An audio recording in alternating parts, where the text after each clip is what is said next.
Canadian Life 101. So ngayon, ipapakita ko sa inyo kung paano mag-mow ng lawn. So as you can see, mahaba na po ang aming grass. So, kailangan na natin siyang i-mow. Ipapakita ko sa inyo kung paano mamuhay dito sa Canada. Maraming Pilipino na nag-a-aspire na tumira, makapunta, or mamuhay dito sa Canada. Pero, hindi rin po biro ang mamuhay dito. Matrabaho, kailangan mong magsipag, kasi lahat sa'yo, lahat ikaw ang gagawa. Katulad na nga lang ng pag-mow ng grass. So, look at this side. Tingnan niyo po kung gaano kahaba na yung grass. And dito, so actually nag-start na ako. Yan, yung part na namow ko na. So, nandun na ako sa part na yun. Okay? So, ipapakita ko lang sa inyo kung paano siya, kung gaano siya kahirap. Hindi katulad ni Lolo doon na may ride-on mower. Tayo ay push-on mower. Push-on ba tawag? Whatever. Basta tinutulak lang po siya. So, ganon.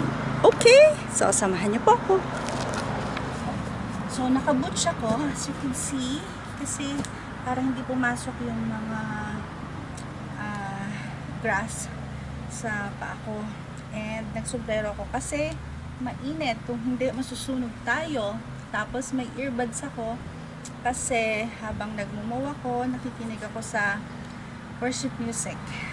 Actually, ang pinakikinggan ko ngayon yung playlist ni Don Owen. So, meron din akong mask kasi minsan may mga alikabok. So, allergic ako sa alikabok. Kaya, pinoprotectionan ko para hindi ako umulan. Tapos, minsan may goggles din akong sinusuot kasi nga para pag may tumalsek, hindi pumasok sa mata nyo. So, pero ngayon, hindi muna ako maglalagay. So, ito lang muna. Okay? So, kamiting.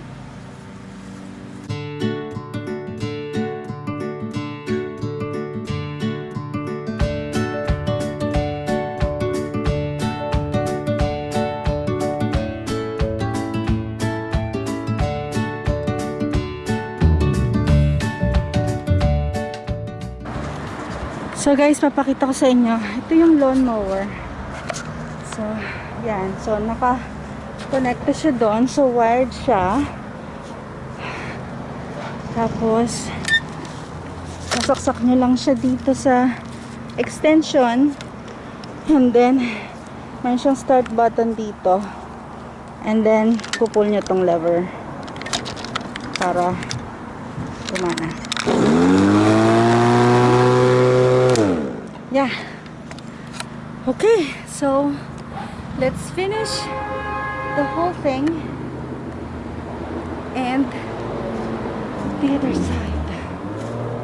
Ito, hulas na. Apakainit. Alam niyo ba kung gaano kahaba yung grass? Grabe. Look. Gaano kahaba ang grass? More than height. Ano ko pa dito? Napakalaking dandelion. Sobra. Ayan siya. Puti pa si Lolo. Puti pa si Lolo dun sa kabila. Merong ride-on mower. Ay, ang sarap ng may ride-on mower. Sana. Okay. Sige. Tatapusin ko dito. Bear with me.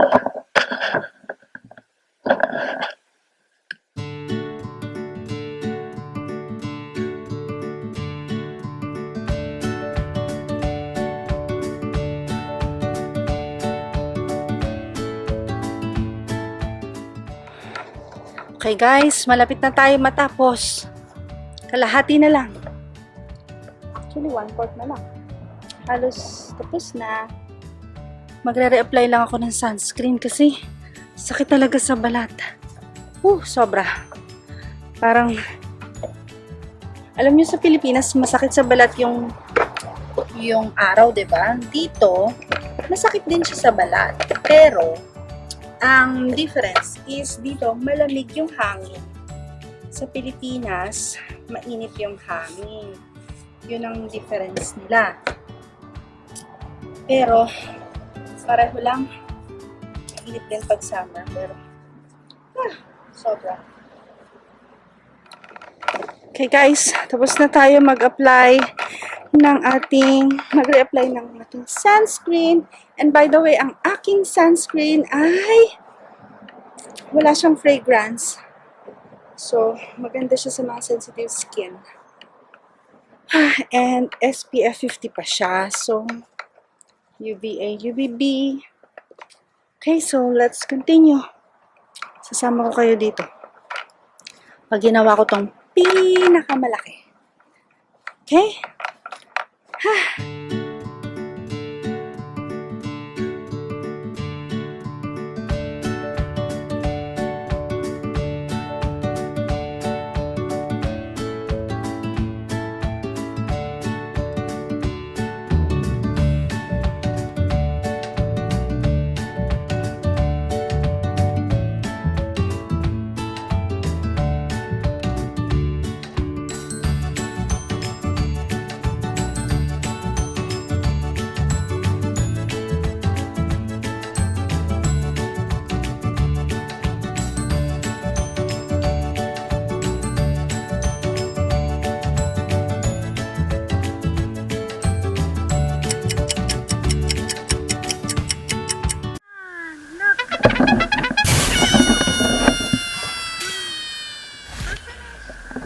Tanggalan natin doon yung pinakamalaking dandelion. So, dahil dito sa... Guys, so, wawalisin ko lang yung mga nalaglag dito na pine cones at saka mga pine needles sa stairs. Kasi minsan madulas siya pag di tinatanggal. So, marami na siya na nag-accumulate dito sa stairs. So, walisin muna natin. Meron ako ditong walis tingting. So, hindi ko alam saan galing tong walis tingting. Pero, I think sa kapatid ni Joy galing tong walis tingting. Kaya, itong muna gagamitin natin pang walis. Alam nyo, ang buhay dito sa Canada, mahirap, masarap. Kailangan masipag ka. Kasi ikaw lahat ang gagawa. Ikaw maglilinis, ikaw ang mamalengke, ikaw magluluto, i-maintain mo pa yung paligid mo, tatrabaho ka pa ng full-time, diba? Unlike sa Pilipinas, kung afford mo, pwede kang kumuha ng house help. Dito, very uncommon yun, lalo na sa mga puti. Parang hindi sila sanay na merong katulong sa bahay, kasama sa bahay. Very independent ang mga Canadians. Sanay sila na gawin lahat. They're very busy, very active sila sa buhay nila, kaya they can do everything. Pero may mga bagay naman na nakakatulong para mapabilis yung trabaho dito. So, minsan, isasama ko kayo pag grocery naman ako. So, para makita din ninyo yung itsura ng grocery store dito, tsaka ano yung mga tinitinda, tapos saan ako bumibili ng mga Filipino foods, ano yung mga usual na niluluto namin dito sa bahay. So, ayun. But in the meantime, yun na muna ang ating Garden 101. Salamat sa panonood. We'll see you guys in the next one. Bye! Always remember, Jesus loves you!